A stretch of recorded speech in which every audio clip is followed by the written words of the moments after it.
Fala rapaziada, saudações vascaínas, vamos que vamos para mais um vídeo, para mais um pós-jogo. Vasco 0, Madureira 0. Eu já te adianto, tô com o celular na mão por causa do áudio, não trouxe o fone, então para ter uma qualidade boa de vídeo para vocês, estou com o celular aqui.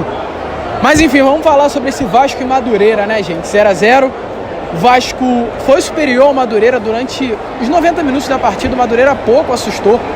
O gol hoje do goleiro House não levou perigo. Em alguns contra-ataques o Madureira conseguia chegar ali perto da área do Vasco, mas nada além disso. Eu lembro apenas de uma defesa que o House fez durante todos os 90 minutos, de um erro inclusive de saída de bola do Vasco, mas fora isso, Madureira não assustou. E o que é bom, gente? Aí vocês podem falar, pô Lucas, você acha que é bom o Vasco empatar com o Madureira em São Januário? Não, eu acho que qualquer Vasco e Madureira, Vasco e Olaria, Vasco e Bangu, Vasco e América, Vasco e Flamengo em São Januário, o Vasco tem que vir com o objetivo de ganhar os 3 pontos. Mas vamos parar para pensar quem era o time do Vasco hoje. Hoje o Vasco jogou com reserva do reserva. E quando a gente fala reserva do reserva, a gente não está usando nenhum tipo de figura de linguagem. Muito pelo contrário, a gente está falando a realidade. O Vasco levou 21 atletas para os Estados Unidos. O Vasco levou o time titular e o time reserva. Ou seja, o reserva do reserva. Um mesclado de sub-20, um mesclado de profissional, o mesclado de sub-17 estava presente hoje aqui em São Januário e não fez feio. Essa é a grande realidade. O Vasco não fez feio. Eu acompanhei muitas partidas do Campeonato Carioca do ano passado aqui em São Januário. E eu posso afirmar aqui a vocês, vão vir até para pontuar, né? Vim o Vasco Portuguesa, vim o Vasco Bangu, eu vim em vários outros jogos também. Mas o que eu vi hoje contra a equipe do Madureira foi um pouco menor ou igual do que eu vi lá no início do ano passado com a equipe profissional. Então, se a gente analisar, no final de tudo, a gente está no saldo positivo. Porque se o Vasco de hoje, sendo reserva do reserva, apresenta o mesmo desempenho daquele Vasco no ano passado, que para nós era o titular, a gente não está tão ruim assim. Se tem pontos positivos a tirar nessa tarde de hoje de São Januário? Sim, tem. Gostei muito da partida do Paulo Vitor, um lateral que, lembrando, pediu para ficar aqui no Rio de Janeiro, pediu para não viajar, quis ficar, quis mostrar serviço e jogou bem. O segundo tempo dele foi fraco, de fato. Mas no primeiro tempo, todas as jogadas ofensivas do Vasco saíram pelo lado esquerdo do campo. Atacava, defendia muito bem. Inclusive tomou um amarelo logo no início do primeiro tempo por causa de um lance em que ele estava defendendo. Participou completamente do primeiro tempo do jogo e foi muito bem. Outro ponto positivo, na minha opinião, foi o House. Gostei da atuação dele, uma atuação segura, na minha opinião. Um goleiro que não viajou também. Quem viajou para os Estados Unidos foi o Alexander e o Ivan. O House ficou. Lembrando que o House também renovou o contrato, né? Lá no final do ano passado. Então o Vasco vai contar com ele para essa temporada. E foi bem. Mostrou segurança. Nos últimos minutos ali de jogo, que ele estava demorando a repor a bola. A torcida estava começando a chiar, porque nós queríamos ver a vitória. Mas fora isso foi bem, demonstrou segurança. Um goleiro que eu acho que dá para contar. Não é aquele goleiro reserva que a gente vai ter total segurança, não à toa o Vasco está no mercado, mas dá para contar com o House aí para 2023. Então foram esses 2 destaques, na minha opinião, Paulinho, House e também o Galarza, né? Não podemos esquecer. Jogador, cara, que é impressionante o vigor físico desse paraguaio, gente, na boa. Para quem assiste da televisão sabe do que eu tô falando, mas para quem assiste aqui do estádio é diferente. O Galarza estava na esquerda, o Galarza estava no meio, o Galarza estava na direita, o Galarza estava no ataque, o Galarza estava na defesa. Correu durante todos os 90 minutos. E diferente do que era o Galarza lá naquele ano de 2021, hoje parecia ser um Galarza com mais consciência daquilo que vinha fazendo.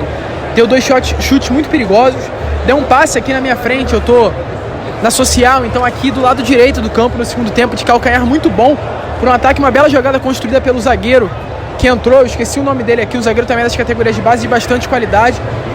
Então, gente, o Vasco hoje mostrou que pode aproveitar um pouco essa molecada. O zagueiro também titular entrou muito bem.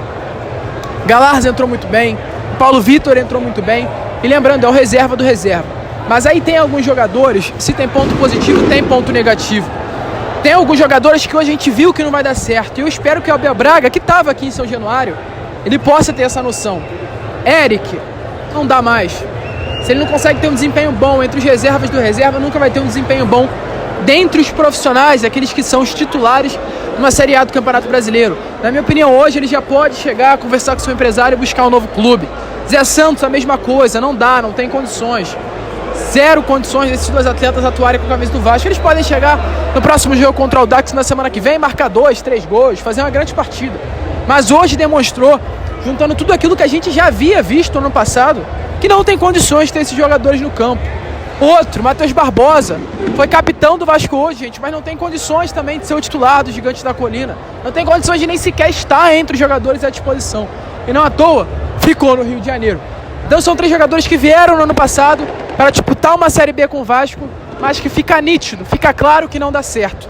Que esses atletas têm que sair visando uma Série A e um projeto de reformulação, que o Vasco busca em 2023. Fora isso, gente, foi isso.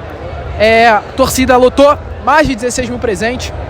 Um torcedor que veio hoje a São Januário não para ver uma vitória. Eu não vim a São Januário hoje ver 3-0, 2-0 Vasco. Vim hoje para assistir o Vasco. Vim hoje para matar a saudade do Vasco. Vim hoje para estar em São Januário. Vim hoje para torcer. Vim hoje para me alegrar. Foi por isso que eu vim a São Januário. Começou um grito de obrigação é ganhar no Caldeirão, mas logo depois foi de fato apagado. Porque o torcedor vascaíno que teve hoje aqui não veio com o objetivo de 3 pontos. Veio com o objetivo de ver o Vasco. Isso é muito legal, inclusive.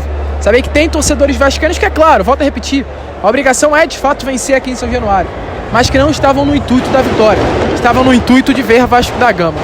Então, gente, foi isso. Não sei o que está acontecendo lá fora, verei ainda, mas 0-0 Vasco, próximo jogo contra o Audax.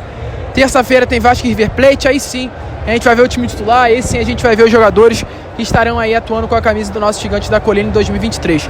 E como eu não dei notícia, faço questão de dar aqui agora. Hoje pela parte da manhã foi divulgado valores, né? E como eu não trouxe a vocês, o Vasco ganhará com a PixBet 44 milhões de reais. Em 2 anos foi assinado o contrato desse valor, ou seja, 22 milhões de reais anuais. É o maior patrocínio da história do Vasco da Gama. O Vasco hoje é o 5º clube que recebe o maior valor em patrocínio do futebol brasileiro. Se encontra à frente de Corinthians e atrás apenas de Palmeiras, Flamengo, Atlético Mineiro e São Paulo. Grande acordo do Vasco da Gama, muito legal aí de ver o que aconteceu. Então, rapaziada, a gente fica por aqui. Este foi o pós-jogo do Gigante. Deixa aí, é claro, a sua opinião nos comentários, se você curtiu, se você gostou aí dessa partida e o que você espera para esse ano de 2023. A gente fica por aqui. Esse foi o pós-jogo do Gigante. Vamos que vamos, fiquem com Deus e, é claro, saudações vascaínas.